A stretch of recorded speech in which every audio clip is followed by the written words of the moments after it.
Allez, bonjour à tous. Aujourd'hui, on se retrouve dans une vidéo très intéressante où on va voir comment détecter un potentiel bottom sur les marchés, notamment les crypto-monnaies. Donc, on va s'appuyer sur le Bitcoin. On verra pas ça sur les alts parce que les alts ils sont corrélés au Bitcoin et c'est plus intéressant du coup d'observer le Bitcoin.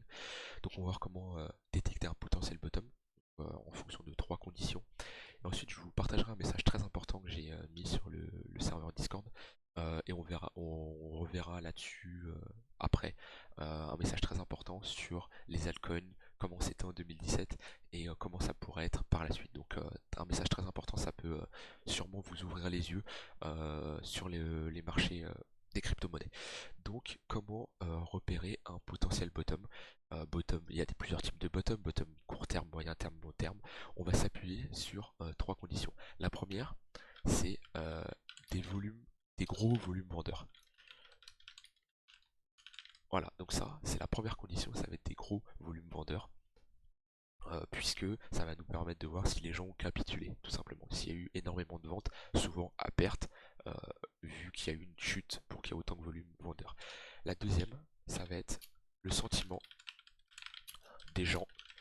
Donc ça, vous allez voir ça sur Telegram, Twitter, Discord. Ça nous permet de voir si les gens ils sont dans une phase où ils hésitent, où ils ont peur, où ils sont euphoriques. Voilà, quand on était à 60 000 dollars, ça parlait beaucoup de fiscalité, ça parlait de quoi d'autre? Ça parlait de Bitcoin à 200 000 dollars. Voilà, ça parlait de, on voyait que les gens, ils se projetaient trop. Voilà. Et actuellement, on voit que les gens ils parlent de Bitcoin à 5-10 000 dollars, ça parle de la guerre, ça parle de l'inflation.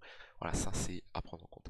Et le troisième, c'est la cassure de gros supports slash une grosse baisse aussi. Une grosse baisse en pourcentage, très important. Voilà. Donc ça va être trois conditions. euh, on va dire, ça peut être un setup. Ça va être trois conditions pour se positionner sur le Bitcoin. Donc on a un seul indicateur, les volumes. Hop, les volumes. Et les volumes, qu'est-ce qu'ils nous disent? Si on regarde les précédents bottoms, on estime qu'on a trois bottoms. Je regarderai un autre historique, pas sur Binance, pour le bear market de 2007 parce que Binance c'était un petit exchange et les volumes n'étaient pas intéressants dessus. On changera de chart après. On va se baser sur trois bottoms. Donc on va avoir ce bottom là de mars 2020 pour le crash Covid, celui de mai 2021 et celui qui est en cours. On a des gros volumes vendeurs. Donc cette condition est valide. On est d'accord pour les trois. On a des gros volumes vendeurs. Le sentiment des gens, comment il est? Actuellement, les gens ils ont peur, il y a beaucoup de capitulation, ça panique. Il n'est pas aussi important que en mars 2020, là-dessus on est d'accord, mais il est quand même assez important. En mars 2020, c'était vraiment la fin du monde, comment les gens ils en parlaient avec le Covid, tout ça.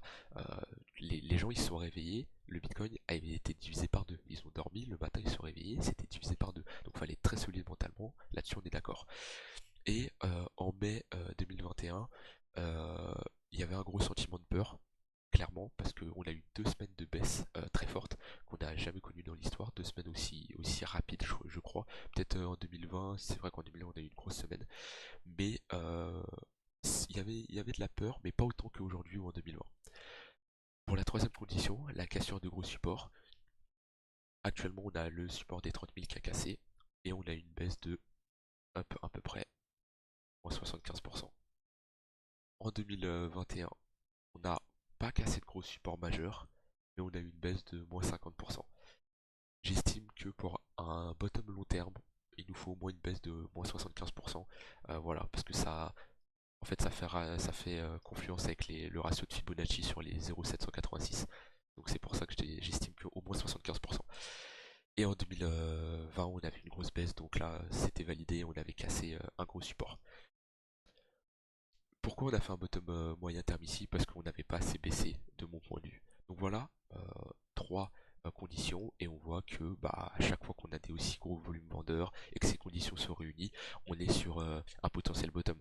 Là c'était le bottom avant le bull run, on était avant l'halving aussi, ça y joue. Ici on a eu un bottom moyen terme très intéressant quand même, parce que si vous achetez le bottom, vous faites une performance de 100%, donc vous faites un x2. Et là bah, je n'ai pas de boule de cristal, mais voilà. Et si on regarde d'autres exchanges, comme ça on a des volumes intéressants. qu'est-ce qu'on a ici? On va reprendre deux cas. Le bottom ici potentiel en février 2018 et celui de novembre 2018. On a des volumes de vendeurs très intéressants. Voilà, on est d'accord, on a des pics. Donc on a déjà une condition de réunie. Le sentiment des gens en février 2018, il n'était pas assez prononcé. Il y avait des gens qui avaient peur, oui, mais c'était surtout, les gens qui avaient peur, c'était surtout ceux qui étaient rentrés ici. Voilà, dans toute cette phase. Ceux qui étaient rentrés plus bas, ils n'avaient pas encore capitulé. Parce qu'on n'avait pas assez corrigé. Si on regarde, hop, on avait corrigé que de 60%, c'était pas assez. Donc les gens ils avaient peur mais pas assez, et surtout on n'avait pas cassé de gros supports, parce qu'on avait fait une paravent, on avait fait, c'était exponentiel tout simplement, on n'a pas consolidé donc il n'y avait pas de support, et on n'avait pas, il y avait pas de peur. Donc c'était pas intéressant, on avait un bottom court terme mais pas assez, assez long terme. Par contre ici, en novembre 2018, on a cassé ce gros support, ici qui casse. On avait fait depuis le début un, allez, un moins 80%. Et là, les gens, ils avaient vraiment peur. En fait, quand il y a eu ce support qui était cassé, tout le monde paniquait. Et là, c'était là, on avait notre condition de réunie et c'est très intéressant de se placer à ce niveau-là. Donc voilà pour ce type de setup qui nous permettent d'avoir un potentiel bottom. Alors bien sûr, actuellement, la macroéconomie est différente, il y a l'inflation, voilà, c'est un peu, on va dire, le bordel. Ça peut être différent, mais on voit que dans le passé, ça a marché. On n'a jamais quelque chose qui a 100% de réussite, mais pourquoi pas avoir un bottom ici. Donc voilà ce que je voulais vous dire là-dessus.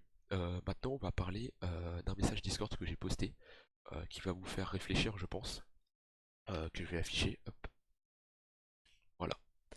C'est un message sur les gros influenceurs où je vous dis n'écoutez pas les gros influenceurs qui vous disent des choses du style on fait en général moins 85% sur le Bitcoin. C'est vrai, on fait en général moins 85% sur le Bitcoin, mais euh, c'est pas parce que on n'a pas assez d'historie sur le Bitcoin.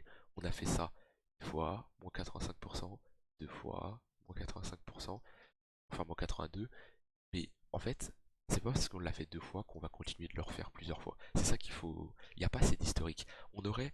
Le Bitcoin il serait créé depuis 1950. Je dirais ok on peut se baser sur des fractales, un historique, mais là c'est trop court.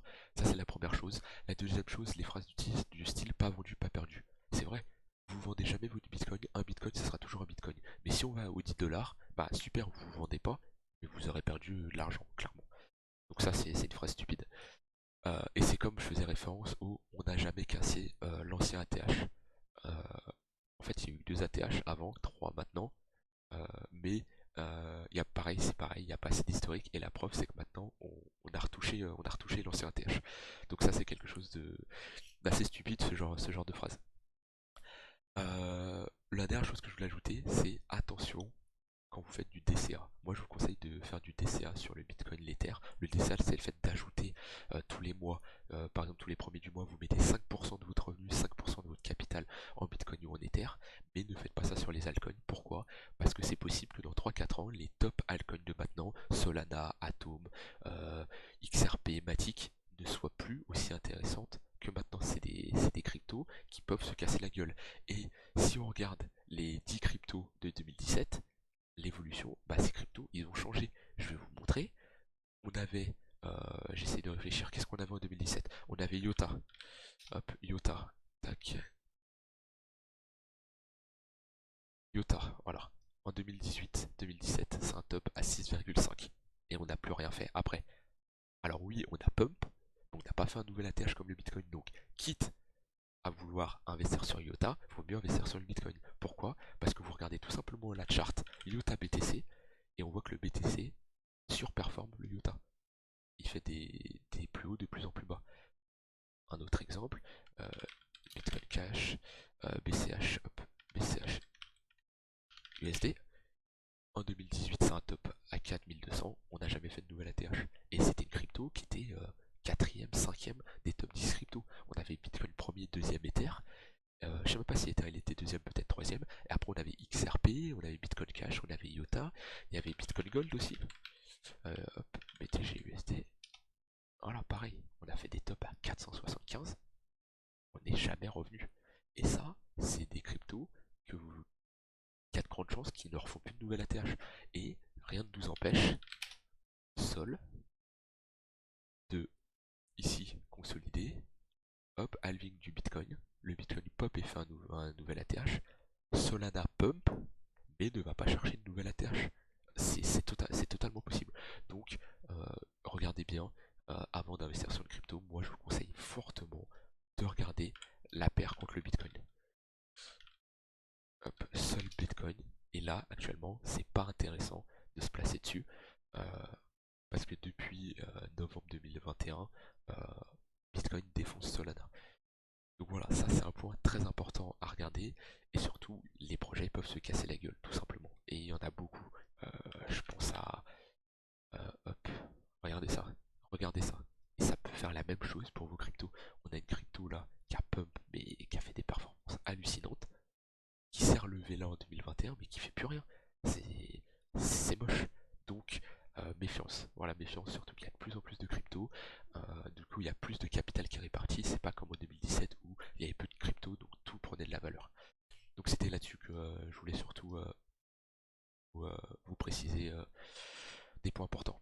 Et je vous conseille de rejoindre le Discord parce que je poste souvent des messages intéressants de ce style-là. Donc voilà, aujourd'hui on a vu trois conditions pour localiser un bottom et des conseils sur les alts à éviter et à acheter n'importe comment. Acheter des alts quand il y a vraiment une tendance qui est partie, quand on a vraiment une tendance intéressante et un fondat